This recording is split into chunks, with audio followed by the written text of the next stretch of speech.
Hello, and welcome to Ukulele.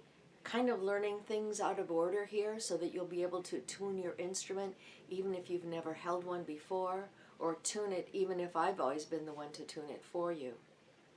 The trouble with this is I don't know the third graders, and I don't know many of the 4th, 5th, 6th, 7th, and 8th graders, so I don't know what you were taught. I imagine at your home school you were taught about the names of the lines and spaces and about quarter notes, eighth notes, half notes, whole notes, stuff like that. But I don't know that for a fact, and I don't want you to be left not being able to do something that we are doing because you didn't have that information in your mind. So I'm going to quickly try to go over a few things, and we'll get back to them in greater detail, so don't worry about it if you don't understand them when I go quickly through them now. The first thing is musical notes, the pitch that we hear, do, do, do, do, do, is called the pitch, all right? What music is vibrations. When you use your voice to sing, your vocal cords inside make the air vibrate, and however fast or slow that air vibrates determines the pitch. So the word pitch, P-I-T-C-H, is a very important word to know. Here's the definition of the word pitch. Pitch in music is the position of a single sound in the complete range of sound. Sounds are higher or lower in pitch according to the frequency of vibration of the sound waves producing them. A high frequency is perceived as a high pitch, and a low frequency is perceived as a low pitch. So when last week we did this with our voices, we started with vocal cords inside that were causing the air to vibrate much more slowly, and much more quickly at the top. And that's what happens with a ukulele. With a ukulele, you are going to change some different things to change pitch, or where the note is in the range of sound. Now, in our musical alphabet, we have only 7 letters. The 7 letters are A, B, C, D, E, F, and G. That's all there are. So if I'm singing the musical alphabet and I go A, B, C, D, E, F, G, my next one is going to be A. And it's exactly 8 notes away from the low A. A, A. The ukulele has 4 strings. And the pitches of those strings are G, C, E, and A. We learn them by grandma can eat apples. Now, maybe if I hold the uke up this way, you can see it a little better. Hold your uke up in front of you like this, all right? And here is grandma can eat apples. G, C, E, A. Practice with that couple of minutes. G, C, E, A. G, C, E, A. You can actually see those strings vibrating. You can see them moving. And that's what's causing the air to vibrate. And then it goes into our ear, and it's a whole nother thing, okay? But right now, we need to figure out how to get these ukuleles in tune. Ukulele is an instrument with 4 strings.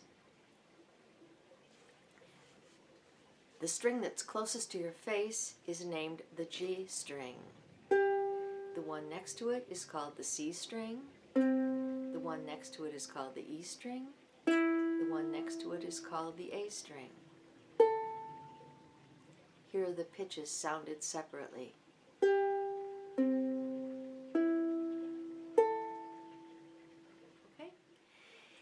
Each of the 4 strings on the ukulele vibrates. You can see it if you take your, first of all, you hold your ukulele in your left hand. You hug it close to your body, and you take your right hand, you put it on the uke, and with your thumb, you pull a string. So let's pull the one closest to the face. That's a G string. Now that string, once you pull it, is wiggling back and forth or vibrating. And it's vibrating from the nut, which is up here, all the way down to the bridge, which is here. That's the length of string that is vibrating. And the length of string is part of what controls the pitch. That's why when you move your fingers up the frets, which I will explain,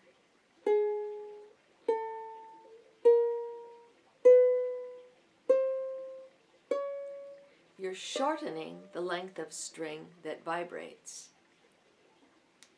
And so the pitch gets higher. Now, that's not the only thing that makes a pitch change from low to high. Tension, how tight that string is pulled, also affects the pitch. All right? So, if I take my ukulele and I pluck this string, the G string, if I follow it all the way up over the nut to the tuning peg that it's wrapped around, and I find this tuner right here, I am going to pull it, and then I'm going to turn that peg.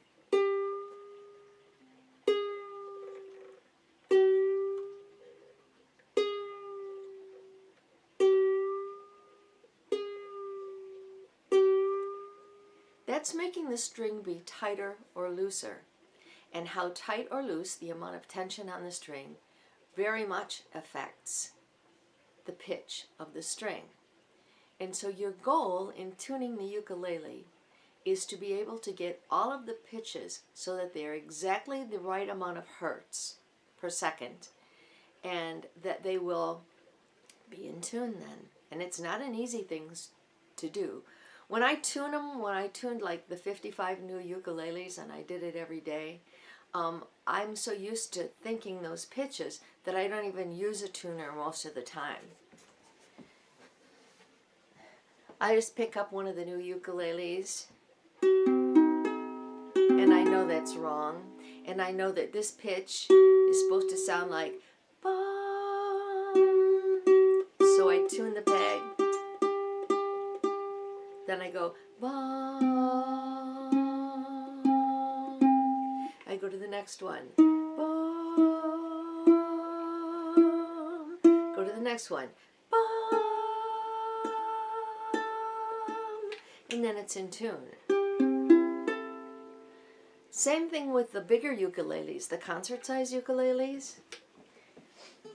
Now all of these concert-size ukuleles that I bought this time around, I changed the G string to a string that's wrapped with metal wire. And that changes the density of the string, and the density of the string also affects the pitch. So this string, this G string, is not going to sound like bum, it's going to sound like bum. And that one's too low, so I got to fix it.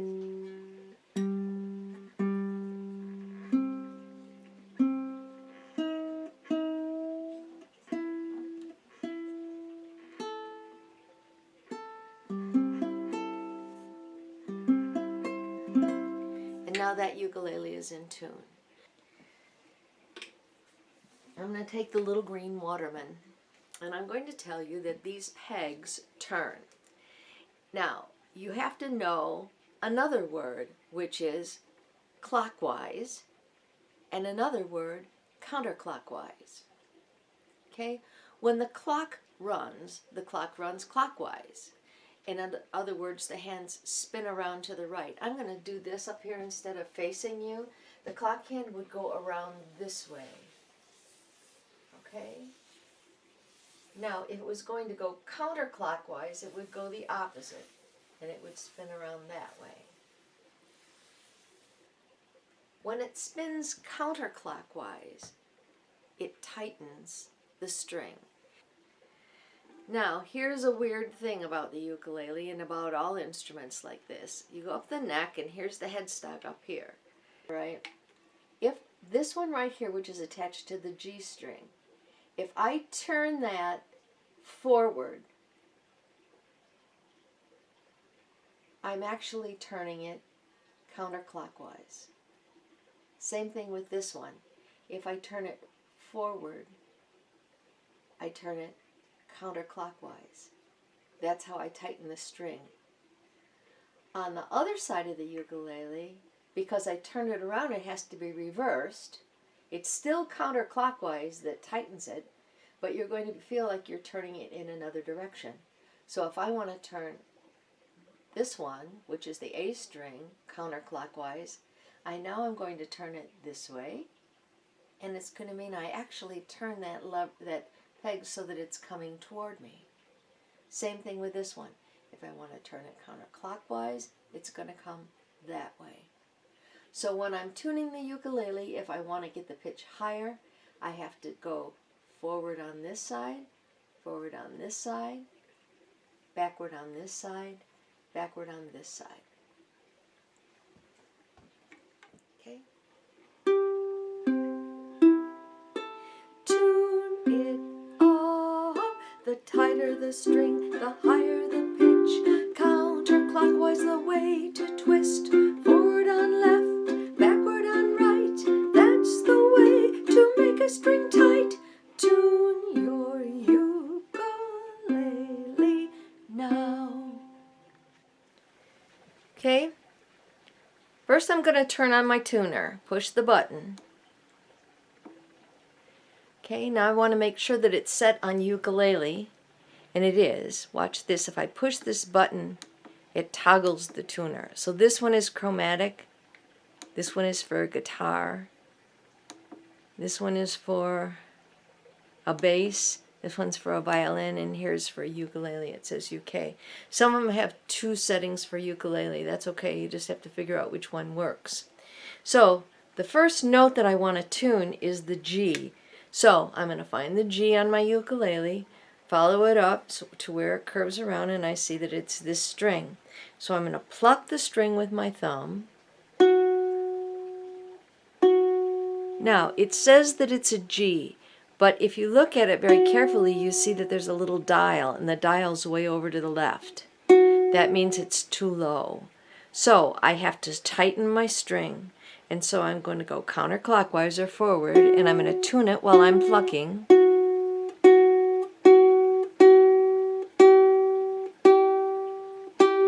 It's starting to move.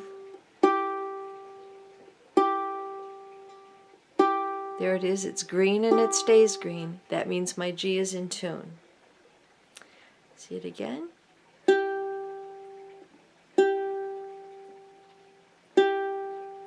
It's an in-tune G. My next one, I want a C. Says it's a C, but it's way over to the left. So now I've got to tighten that string, so I turn it counterclockwise, which means forward on this side of the uke. Can you hear it changing? Went too far.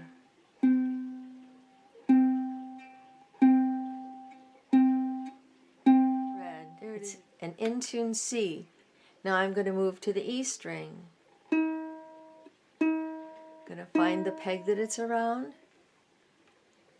And I'm going to tighten it. And because it's on the right hand side of the ukulele, it's going to go backward.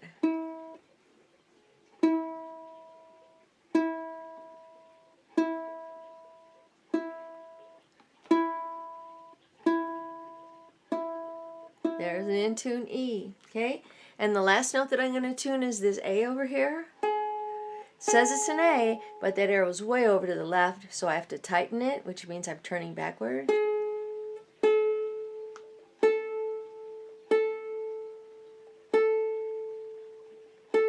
And there it is. And my ukulele is in tune.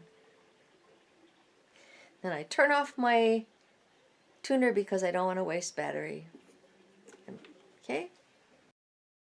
Next one I want to tune is this Waterman. These black ukuleles are concert size, which is a little bit bigger than the soprano size. They have a low G, and the low G is an octave below the higher G. So while the soprano ukulele sounds like G, the wrapped low G sounds. G.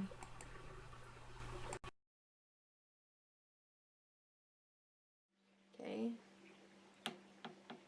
I'll put my tuner on it and turn it on.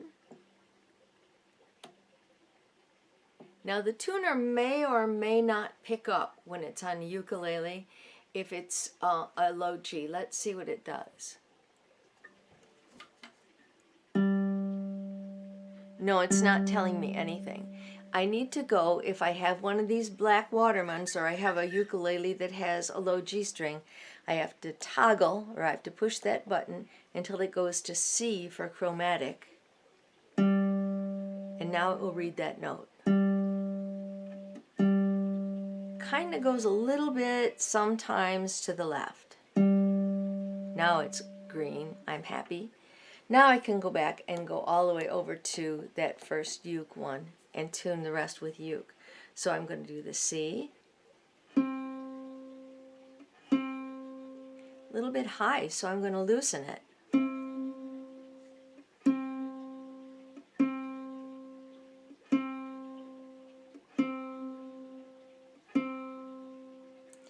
Move to the E string.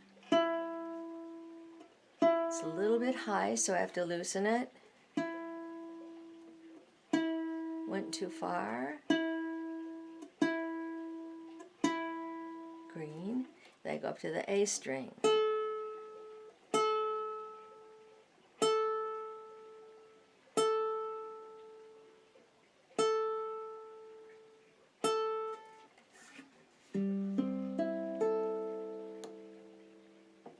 And now my ukulele is in tune, and I'll be able to play it, and I'll be in tune with everybody else. Okay?